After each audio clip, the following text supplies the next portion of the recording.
Welcome to the Banker Lamp. Please enjoy the video. You begin by confirming two essentials: battery health and firmware both affect stability.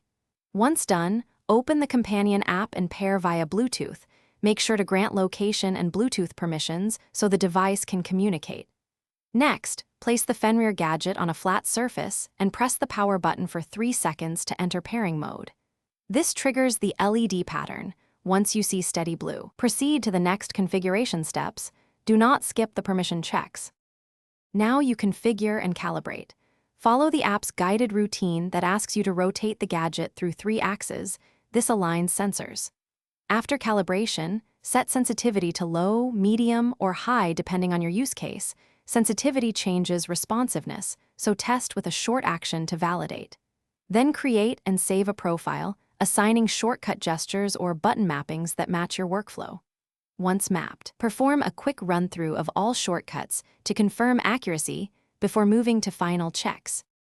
To finish, perform a full functional test for 5 to 10 minutes under normal conditions to confirm consistent behavior.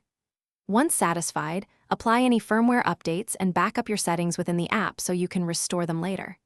If something goes wrong, intermittent connections or strange inputs, reset the gadget to factory defaults, then repair and recalibrate. This resolves most issues. If problems continue, document the exact symptoms before contacting support, including firmware version and test steps you ran.